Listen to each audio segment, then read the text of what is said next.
Shabbos, Shabbos meyenu lom habe, v'kol asol ha-Shabbos oyneg, oyneg, oyneg Shabbos, oyneg, oyneg Shabbos. The Aruch HaShulchan, when he comes to deal with the Jewish people as a whole, has to acknowledge that there are different nuschot, but he says, put it into perspective. ובאמת בעיקרי הדברים כל הנוסחאות שוות, בענייני הברכות והפתיחות והחתימות, וגם באמצעות הברכה אין הפרש. In general, the amount of blessings that we say, the way a blessing starts, the blessing is finished, are all the same. Where is there a difference? רק בתיבות, שאין בהם הפרש עם כל ועם כל. Sometimes in the middle there's a little difference. And he brings for an example, some people say, אתה חונן לאדם דעת, חוננו מאיתך דעה בינה והשכל. And some say, Chonenu mitcha, chochma mida v'dat, but at the end of the day, he says, Uma bekach. What? Don't make a big deal out of it. Lekulanu Torah echat u'mishpat echad v'tfilah echat, u'mi ke'amcha Yisrael echad ba'aretz. So therefore, don't start making divisions where divisions are not needed. And with that in mind, let's just see one of these examples, and that is the Kiddush Friday night. You see the Kiddush in front of you. And as you know, the words ki hu yom is sometimes not there, thus saying only tchila lebikrei kodesh. In addition to which, many omit 7 words, kivanu baxarta ואותנו קדשת מכל העמים. The Magen Avraham says that there are people that omit this, and the Aruch HaShulchan acknowledges this as well. However, in the Nusach of Rashi, Masechet Ketubot, Daf Zayin Amud Bet, he says that in Kiddush we say, Ki hu yom tchila lemikroi kodesh. And Tosfot acknowledges this in Maseches Psachim. Kiddush is a long bracha. And indeed we say in it, Ki hu yom tchila lemikroi kodesh. Magen Avraham says, don't change a word, say everything in there. And the Aruch HaShulchan says exactly the same thing. Anachnu nohagim la'omram. Why is it that there's a difference? I'd like to advise to buy the wonderful book by Tzvika Ehrenberg, a lawyer who writes Torah in his free time. The name of the book is Al Minhag Shabbat B'Chag. It's very short, clear articles on things we do every Shabbos and Yom Tov. In there, he brings the basic sources. The basic reason why some people omit it is one of 2 reasons. Number 1 is technical. We would like to get the 70 or 72 words in Kiddush only. The Zohar says that passage has 35 words, and the passage of Kiddush itself has 35 words, altogether 70, and 70 is la'atrata behu Shabbos dema l'shabta, which are so many crowns by which the eve of Shabbos is adorned.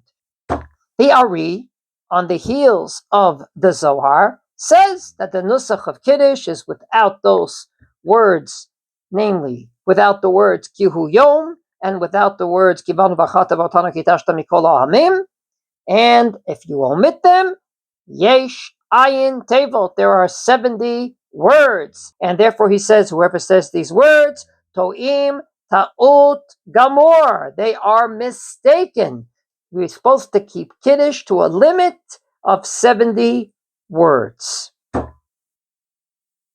Rav Yaakov Emden in his Siddur Beis Yaakov says, indeed, based on the Zohar and based on the Ari, he comes to the conclusion that it should be 72 words, because we had Yom HaShishi at the beginning. So 35 in each passage plus the Yom HaShishi equals the magic number of 72, which he sees as very, very important.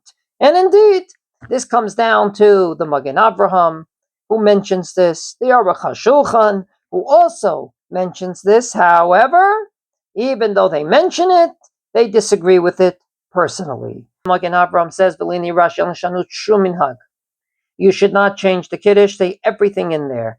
Why? He says that the Zohar, talking about 35 words, is talking about what we say in davening. That famous passage, Elokeinu v'Elokei Avotenu, has 35 words, and that's what the Zohar means.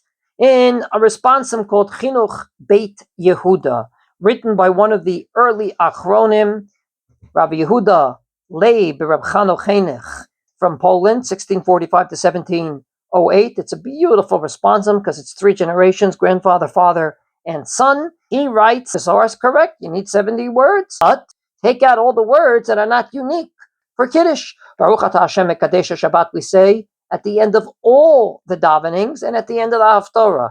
Take those 5 words out.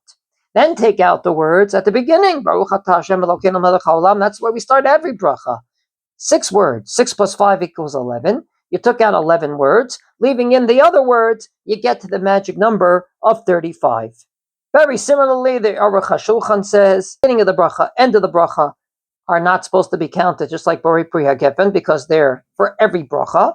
And therefore, you take out 11 words, you put back in these words, you got yourself a deal, it comes out to 71, close enough.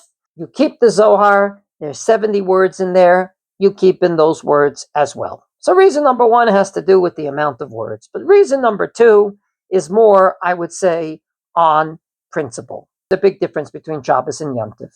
The Gemara in Masechet Beitza Daf Yud Zayin Amud Aleph says that if a Yom Tov comes out on Shabbos, the middle bracha, number 4, should have a combination of Shabbos and Yom Tov. Rebbe says, actually, you end with Baruch atah Hashem mekadesh Shabbat v'Yisrael v'Hazmanim, and that's the way the Gemara paskins. And the Gemara surmises, maybe we should say mekadesh Yisrael v'Shabbat v'Hazmanim. God sanctified Israel, who sanctified Shabbos and the Yomim Tovim, and the Gemara says absolutely not. Why? Because we, the Jewish people, do not sanctify Shabbos. Hashem sanctified Shabbos, that first Shabbos on earth. We, the Jewish people, sanctify the months, which ultimately will determine when Yom Tov will be. So therefore, it's more correct to say, Baruch atah Hashem, blessed be you God, mekadesh Shabbat. You've sanctified the Shabbos. You've also sanctified Yisrael, the Jewish people, and in turn, they sanctify the Jewish months and the Yomim Tovim. And that's the way we paskin in Shulchan Aruch. Based on that, the Ari says, whoever says, Kivanu baxarta ואותנו קדשת, is wrong. What happened was, it was in the Kiddush of Yom Tov, because it has a lot to do with Yom Tov, and they copied it to the Shabbos in a very similar vein. That's one of the great Rishonim. The Ravya says, the fact that we say that in Yom Tov, Asher Bachar Banu, you have chosen us from all nations, that lo b'Shabbat, and we don't say it on Shabbos, mishum de b'Shabbos kviya v'kaima, aval mo'adot shetliyim b'kviyas beistin, haynu Bachar Banu v'Romam Banu. Shabbos has always been there. It's nothing to do with the Jewish people. Yom Tov is dependent upon the Jewish people. They sanctify the months, and in turn, the Yomim Tovim are sanctified. So talking about choosing the Jewish people is a Yom Tovdika kind of words. It doesn't belong on a Shabbos Kiddush. So why is it that most people do say it? In my opinion, the reason why most people say it is because it's consistent with what we do all year. We always start with the global, and then we go to the particular. Shabbos is supposed to be a global day of rest. God made it. So indeed, Friday night we say Zecher L'Maaseh Bereishis. But we also have to say Zecher L'Yetziat Mitzrayim, which is a very Jewish thing, because only the Jewish people got out of Mitzrayim. We start Ma'ariv, Baruch atah Hashem Ma'ariv Aravim. You made the night for us and for the entire humanity. And then the second bracha is Ahavat Olam Beit Yisrael Amcha Ahavta. You have a special relationship with the Jewish people. A theme that's repeated in the morning. First bracha before Shema is Baruch atah Hashem Yotzer HaMe'orot. You made the sun and the moon for all humanity. And the second bracha is Abocher B'Amo Yisrael Be'ahava. You have chosen the Jewish people. So Friday night is no exception. The Kiddush talks about a Sabbath for the entire universe, and then gets particular to the Jewish people per se. Maybe that's the reason why on Friday night, V'shamru v'nei Yisrael et HaShabbos crept into davening. Because since the Amid of Friday night talks about Shabbos as a global day of rest, we had to go ahead and buttress it with a little bit of a Jewish feeling, V'shamru v'nei Yisrael et HaShabbos. So therefore, 2 reasons are given why to omit those passages. Wishing everyone a good Shabbos, whichever Kiddush you make.